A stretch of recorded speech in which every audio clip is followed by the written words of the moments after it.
Alô, amigos, a paz do Senhor.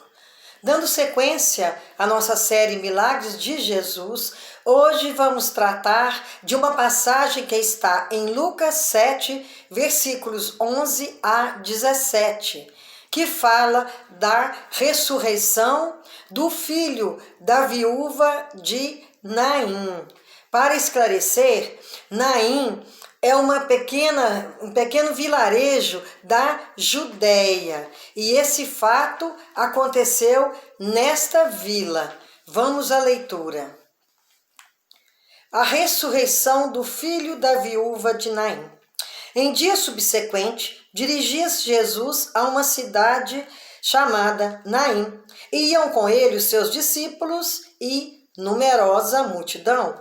Como se aproximasse da porta da cidade, eis que saiu o enterro do filho único de uma viúva, e grande multidão da cidade ia com ela. Vamos dar uma pausa. Jesus saiu da Galileia, ele estava em Cafarnaum. Foi a ocasião em que ele mandou uma palavra e curou o servo do centurião romano. No dia seguinte, ele saiu de Cafarnaum, na Galileia, e, juntamente com seus discípulos e com a multidão que o seguia, ele foi para este lugar, a caminho de Naim. Era uma caminhada de duração de um dia inteiro, não era perto, era longe, mas Jesus seguiu para lá. Quando Jesus se aproximou da porta da cidade, estava passando um enterro, um cortejo fúnebre. Havia falecido um rapaz. Ele era filho único de uma viúva, o que quer dizer que, pela segunda vez, aquela mulher fazia aquele trajeto tão triste. Primeiramente, conduzindo no esquife o seu esposo, o provedor daquela família, porque naquele tempo as mulheres não tinham o espaço que tem hoje na sociedade. A maioria não trabalhava e elas dependiam do provimento de seus esposos. E quando a viúva perdia o seu filho, era muito triste, porque era um problema dobrado. Além da dor da perda, era agravado por uma situação econômico-social. Aquela mulher estava perdendo o seu suprimento, a sua sobrevivência, porque ela não tinha de onde tirar o seu sustento. Algumas, infelizmente, iam para a prostituição, outras para a mendicância. Isto quando não tinha um filho varão que a pudesse sustentar depois que seu esposo falecesse. Então, a situação dessa viúva, desse nosso relato, é muito desesperadora, e ela devia estar muito triste mesmo, muito desesperada da vida. E segue a lição. Vendo-a, o Senhor se compadeceu dela e lhe disse: não chores. É muito difícil quando a gente chega num velório, quando as pessoas estão tão desesperadas, estão chorando tanto, estão tão tristes, porque a gente vai pedir para a pessoa não chorar? Logicamente que o choro é o único alívio que ela tem ali naquele momento. Muitas vezes é melhor chegar para aquela pessoa, abraçá-la, confortá-la, porque não tem mesmo o que dizer. E não chores seria a última coisa que pensaríamos em dizer, porque a situação realmente é de tristeza, é de choro. E essa viúva não era diferente, ela estava mesmo muito triste. A Bíblia não fala de que morreu esse rapaz, se ele passou por uma longa enfermidade, se foi um acidente ou também se foi um assassinato, mas não tem relevância aqui neste texto. Eu só estou referindo a isso porque quando há uma longa enfermidade, a pessoa se prepara de certa forma. Nunca está preparada totalmente, mas ela, por algumas vezes, ela pensa que aquele doente possa não sobreviver. Mas neste caso, a gente não sabe do que se tratava. Então Jesus chegou e disse: não chores. Vendo-a, o Senhor se compadeceu dela e lhe disse: não chores. Compadeceu-se dela, o Senhor a viu. Muitas vezes estamos sofrendo, atravessando infortúnios, tristezas, luto, desemprego, às vezes doenças, e são situações que atrapalham a vida da pessoa. Muitas vezes viram a vida da pessoa de cabeça para o ar, como se costuma dizer. Mas o Senhor está sempre nos enxergando. Como Ele viu aquela viúva no seu sofrimento, mesmo quando pensamos que o Senhor não está nos enxergando, Ele está nos vendo. Ele não perde seus filhos de vista, mesmo que não seja naquele momento que Ele vai nos socorrer, mas Ele sempre está trabalhando em nosso favor. Às vezes questão de meses, de dias, até de anos, mas no tempo próprio, no tempo oportuno, o Senhor entra com provimento, o Senhor traz solução para a nossa vida. Chegando-se, tocou o esquife e, parando os que o conduziam, disse ao jovem: eu te mando, levanta-te. Sentou-se o que estivera morto e passou a falar, e Jesus restituiu a sua mãe. A multidão para, o cortejo para nesse momento. Primeiro porque Jesus chegou para eles como se fosse do nada, mas na verdade o Senhor já vinha caminhando em favor deles. Desde que saiu de Cafarnaum, na Galileia, o Senhor já sabia o que ia encontrar pela frente. O Senhor onisciente, ele já sabia o que ia acontecer, aquela viúva, aquele rapaz e aquela multidão. E ele encontrou aquele cortejo na porta da cidade. Na porta da cidade era onde muita coisa acontecia. Era na porta da cidade que as grandes sentenças, as importantes sentenças eram lavradas. Quando Estevão foi apedrejado, ele foi conduzido à porta da cidade. Quando no Velho Testamento Elias encontrou a viúva em Sarepta, ela estava na porta da cidade, catando gravetos, e há outros exemplos na Bíblia em que a pessoa se encontrava na porta da cidade quando sua vida começou a mudar. E foi na porta da cidade, antes de atravessar essa porta, que o cortejo parou. Então, enquanto estava indo o enterro, era uma situação. As pessoas estavam ali chorando morto, pensando em como seria sua vida daqui para frente. Mas, quando atravessa a porta da cidade, já é o caminho do luto total, do cemitério, porque esses campos santos, esses campos onde eram os cemitérios, eram fora daquelas cidades. Nunca um cemitério era da parte de dentro, inclusive porque essa questão da morte, de pessoas mortas, de cadáver era considerado como coisa impura. Tanto que quando Jesus tocou no esquife, deve ter sido motivo de muita admiração, e até de exaltação entre o povo, porque os judeus, eles não poderiam nunca tocar no cadáver, tocar no esquife, porque pela crença deles, pela religião deles, pelo que eles acreditavam, a pessoa se tornava impura por 7 dias. Mas o Senhor é santo, o Senhor, ele pôde tocar no esquife, consolar aquela mulher de perto e não se contaminar. Então, por isso é que eles admiraram, porque a eles era vedado tomar essa iniciativa. E foi neste momento, aproximando-se da viúva, pedindo para que ela não chorar, ele tocou no esquife e ordenou para que aquele menino, aquele rapaz se levantasse. A palavra do Senhor, até os mortos se levantam, porque a palavra dele é absoluta, porque parte de um Deus poderoso, de um Deus absoluto, e até um morto que não tem condição de ouvir ele ouve aquele chamado, ele ouve aquele comando e ele acorda de seu sono, ele desperta e começa a falar.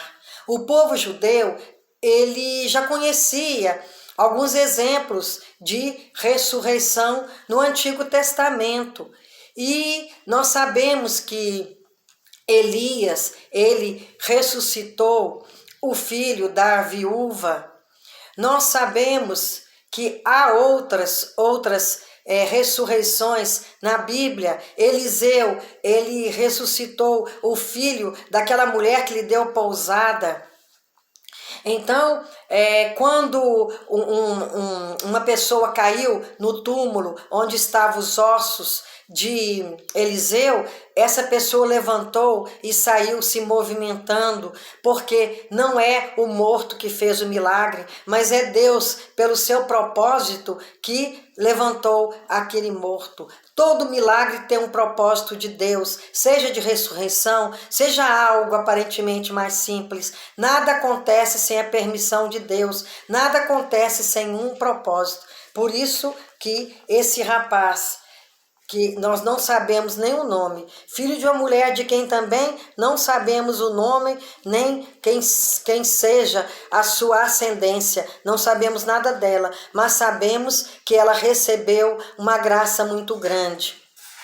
Naquele tempo do Antigo Testamento, tinham tantas viúvas que estavam passando fome por causa daquela crise que foram 3 anos e meio sem chuva, mas o Senhor, ele mandou Elias à casa daquela viúva, porque o Senhor tinha propósito. Então, muita coisa não entendemos, porque outras não receberam a visita do profeta, mas o Senhor sabe, Deus sabe todas as coisas e sabe a quem ele beneficia e no momento e como ele vai fazer. Então, o Senhor, ele pode tudo, o Senhor é tudo.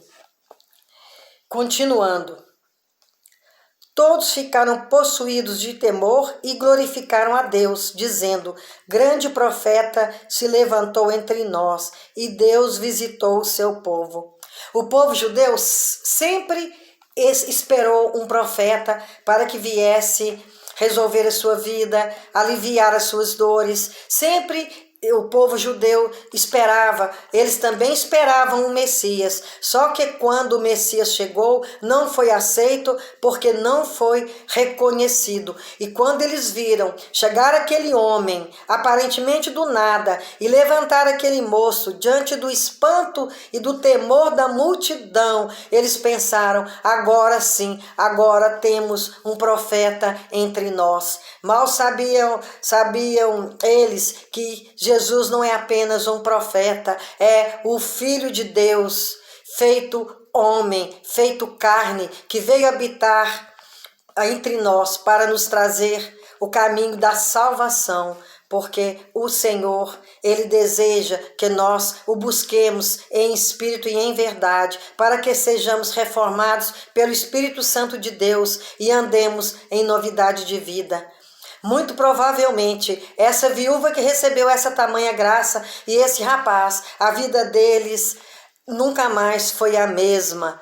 A vida deles deu uma guinada muito grande, tanto espiritual como civil, como socialmente, porque essa viúva, ela estava completamente desesperada, ela estava sem fé no seu futuro, porque as predições, as previsões diante do acontecido eram sombrias, mas quando Jesus chega, o que é sombrio se torna luz, porque luz e trevas não podem caminhar juntas. Deus visitou o seu povo, disseram eles. Esta notícia a respeito dele divulgou-se por toda a Judéia e por toda a vizinhança. Não tem como. Muitas vezes o Senhor pedia que aquelas pessoas não divulgassem o acontecido, mas não adianta, porque a fama de Jesus, ela se espalhava cada vez mais, porque aquela pessoa que era beneficiada, a família dos beneficiados por um milagre, e mesmo da multidão que assistia a tudo, que muitos acompanhavam à espera de alimento físico mesmo, pão material, porque ele multiplicava pães e peixes. Outros buscavam ao Senhor porque queriam presenciar as maravilhas, esperando que também na vida delas acontecesse algo daquele jeito, e outros por curiosidade, mas o fato é que os milagres presenciados, eles não ficavam limitados ali, eles iam para longe, porque era algo extraordinário e eles não estavam acostumados a ver tantas coisas maravilhosas desse jeito. Ainda hoje muitas pessoas buscam o Senhor, muitas vezes nem pensam na salvação de sua alma, não pensam na vida futura com o Senhor, mas pensam em receber dele o milagre, a cura. Não é errado buscar cura, buscar os milagres, mas eles têm que acontecer como sendo o resultado, a consequência da nossa intimidade com o Senhor, de buscarmos ao Senhor todos os dias, através da leitura da palavra, através da oração, que é tão importante. A oração de um justo tem muito poder, porque esse poder emana de Deus, e quando oramos estamos em conexão direta e perfeita com o Senhor. É lá que nós pedimos, clamamos pelos outros, é quando nós também pedimos por misericórdia em nossa vida. E o que é mais importante, quando adoramos por palavras, por atos, porque quando estamos orando, estamos com a nossa vista e o nosso coração voltado para o trono de Deus, para o trono do Senhor. É muito importante que o busquemos. E muitas vezes é o Senhor que nos encontra. No caso desse cortejo que estava indo para o enterro, foi Jesus que encontrou a viúva, foi Jesus que a procurou e achou, porque o Senhor, quando saiu de Cafarnaum, ele já estava ao encalço daquela mulher, ao encalço daquele rapaz que não tinha mais a vida em si, mas o Senhor, ele traz vida. E daí também esse texto nos fala muito mais de vida do que de morte, porque o Senhor transforma realidades, o Senhor transforma vidas através do seu Espírito Santo. Quantos entre nós, até mesmo na nossa família, são os mortos espirituais, já não tem vida espiritual neles, eles simplesmente levam a vida, como diz a música, deixa a vida me levar, vida leva eu. Eles estão sendo levados pela torrente, eles trabalham, eles têm uma vida aparentemente normal, mas não tem um instante para conversar com o Senhor, para dirigir ao Senhor a palavra, as suas queixas, para agradecer pelas realizações, agradecer pelo dia, por aquele alimento que o Senhor tem concedido e não tem deixado faltar. Mas são pessoas que estão mortas, se a alma tivesse cheiro, elas estariam já fétidas, apodrecidas, como Lázaro esteve antes de ser chamado para fora. Então muitos têm que sair para fora, têm que ouvir a voz do Senhor que está à porta do seu coração. Na porta do coração também acontecem maravilhas, acontecem milagres. O Senhor bate, o Senhor está batendo. Temos que abrir a porta do coração para que o Senhor entre e ceie conosco. Oh, tantas pessoas estão afastadas, estão vivendo momentos de tribulação, mas não tem onde recorrer, porque nós, os crentes, passamos por tristezas, vivemos luto, passamos por tribulações e dificuldades, mas nós sabemos em quem temos crido, nós sabemos a quem recorrer, porque o Senhor está inclinado para ouvir seus filhos, aqueles que estão em sintonia com os céus, que estão sempre em contato com o Senhor, que estão sempre buscando o Senhor. Então essas pessoas de nossas famílias, entre nossos amigos que ainda estão dormindo, não acordaram ainda para a fé, os olhos da fé estão lacrados, estão fechados.